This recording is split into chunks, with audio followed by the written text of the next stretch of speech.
446 میں آ کر شیعوں کی حکومت کو ختم کیا طغرل بیگ سلجوقی نے۔ سلجوق مسلمان ہوئے تھے محمود غزنوی کے دور میں، سلجوق ان کے بڑے کا نام تھا۔ تو ایک دفعہ محمود غزنوی نے سلجوق سے پوچھا اگر مجھے تیری مدد کی ضرورت ہو تو کتنے آدمی پیش کر سکتے ہو؟ تو اس نے ایک تیر دیا، کہا یہ ایک تیر ہے میرا، کسی کو یہ تیر بھیج کر میرے علاقے میں بھیج دو تو چند گھنٹوں میں 1,00,000 تلواریں تیرا پہرا دینے کے لیے تیار ہوں، میرے پاس اتنی طاقت ہے۔ تو یہ سلجوق کی نسل میں تھا طغرل بیگ۔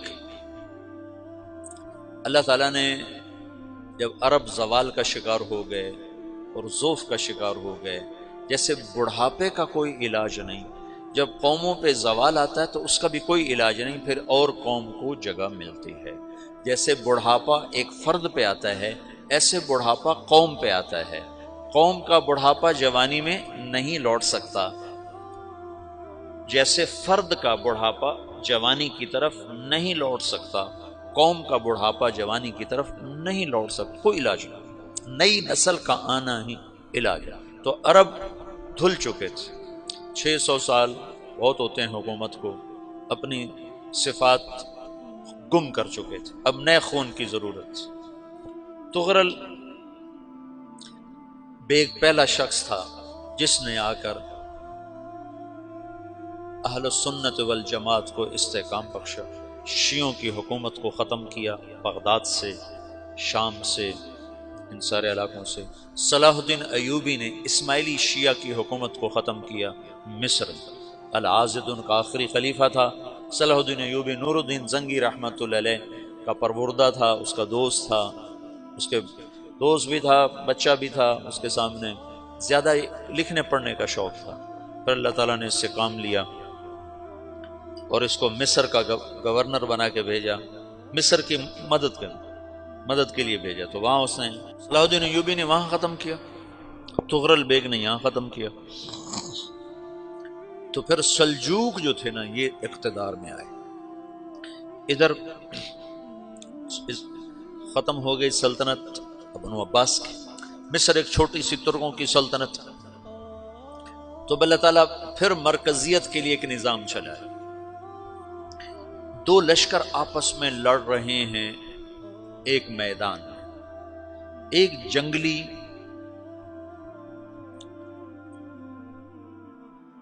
بدوؤں کا قافلہ، جنگل کے لوگ اپنے قبیلے کو لے کر، ایک جنگلی قبیلہ اپنے سردار کے ساتھ نقل مکانی کر رہا ہے ایک جگہ سے دوسری جگہ۔ اللہ کا نظام کہ یہ لوگ چلتے چلتے چلتے اس وادی میں پہنچ گئے جہاں جنگ ہو رہی ہے، دو لشکر آپس میں لڑ رہے ہیں۔ جب یہ وہاں پہنچتے ہیں تو ایک لشکر کے قدم اکھڑ رہے ہیں اور دوسرا غالب آ رہا ہے۔ ان کو نہیں پتا شکست کھانے والے کون ہیں اور فتح پانے والے کون ہیں، ان کو نہیں پتا۔ اس جنگلی قبیلے کے سردار کا نام بھی طغرل ہے، طغرل۔ تو یہ سردار کہتا ہے جو شکست کھا رہے ہیں ان کی مدد کرو، کچھ پتہ نہیں کون ہے، کہتا جو شکست کھا رہے ہیں ان کی مدد کرو۔ تو 400 وحشی جنگلیوں نے فاتح لشکر کے پیچھے حملہ کر دیا۔ وہ تو ایک کافی ہوتا تھا، 400 دوڑ جب تلواریں پڑیں تو چند لمحوں میں نقشہ بدل گیا، بھاگنے والے جم گئے اور جمنے والے بھاگ پڑے۔ جب جنگ ختم ہوئی تو شکست خوردہ لشکر کے بادشاہ نے ان کو بلایا، اسے پوچھتا ہے مجھے جانتے ہو میں کون ہوں؟ کہا نہیں۔ کہا تو تم نے میری مدد کیوں کی؟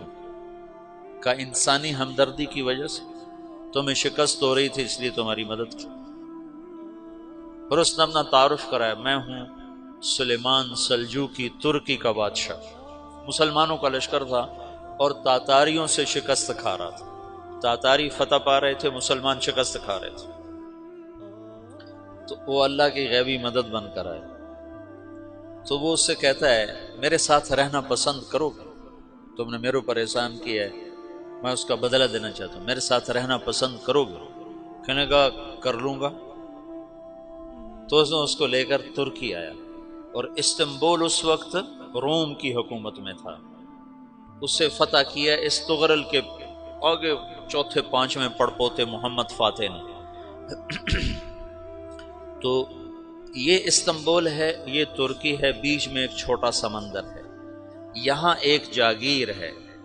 تو سلطان سلیمان کہتا ہے یہ جاگیر تجھے وقف ہے، ادھر سے رومی مجھے تنگ کرتے ہیں حملے کر کر کے، تو میرا دفاع کرتے رہنا، یہ جاگیر تیری۔ اس جاگیر پہ اس نے اپنے قافلے کو آباد کر دیا، اپنے قبیلے کو، اور ایک چھوٹی سی حکومت بنا لی، جو ایک صوبہ سمجھو سلمان سلجوقی کا، وہ ایک چھوٹا سا صوبہ ہے۔ وہاں جب یہ رہ پڑا تو پھر یہ ایک شیخ کے بیعت ہوتا ہے، وہاں شیخ طریقت ہے، ان کے یہ بیعت ہونے جاتا ہے، وہ اس کو رات اپنے پاس ٹھہراتا ہے، تو ایک کمرے میں ان کو ان کا خادم ٹھہراتا ہے۔ یہ جب کمرے میں جاتا ہے تو سامنے دیوار میں طاقچے پر قرآن پڑا ہوا ہے، تو یہ تغرل بیگ کہتا ہے یہ کیا ہے، یہ کیا ہے؟ تو وہ خادم کہتا ہے یہ کتاب اللہ ہے، قرآن ہے۔ اچھا، وہ اس کو وہاں چھوڑ کے باہر چلا جاتا ہے۔ وہ دیہاتی آدمی، جنگل کا رہنے والا، پہلی دفعہ زندگی میں قرآن دیکھا، وہ کہتا ہے یہ قرآن ہے، اللہ کی کتاب ہے، میں اللہ کی کتاب کے سامنے سو جاؤں، کتنی بے ادبی ہے۔ تو اس نے ایسے قرآن اٹھایا اور سر پہ رکھ لیا اور کھڑا ہو گیا، ساری رات قرآن سر پہ رکھ کے کھڑا رہا۔ رات کے پچھلے پہر اس کو خواب آیا، کھڑے کھڑے اس نے دیکھا کہ اس کی پشت سے ایک چاند نکلا اور شیخ کی بیٹی کے سینے میں جا کے اتر گیا۔ پھر اس لڑکی کے سینے سے ایک درخت نکلا جو پھیلتے پھیلتے پھیلتے 3 بر اعظم پہ چھا گیا، افریقہ پر، یورپ پر، ایشیا پر۔ پھر اس کی آنکھ کھل گئی، وہ کھڑا ہوا ہے، تو اس نے صبح یہ خواب اپنے شیخ کو سنایا، تو انہوں نے اپنی بیٹی اس کے نکاح میں دے دی۔ اس بیٹی سے ایک بچہ پیدا ہوا، تغرل بیگ نے اس کا نام رکھا عثمان، عثمانی ترک نام سنا ہوا، جو میں نے کل بتایا تھا کہ 1924 میں وہ خلافت ختم ہوئی۔ تو ایک بیٹا پیدا ہوا عثمان۔ عثمان نے پھر ایک نئی اسلامی حکومت کی بنیاد رکھی جو 1924 تک چلتی رہی، کوئی 800 سال یہ حکومت چلی۔ تو حکومت کا شیرازہ بکھرا، لیکن پھر جڑ جاتا تھا، اور وہ قرن اول والا جوڑ کبھی نہ پیدا ہوا، ٹکڑے بن گئے۔ ان ٹکڑوں میں اللہ لوگ پیدا کرتا رہا جو دعوت دیتے رہے، دعوت زندہ رہی۔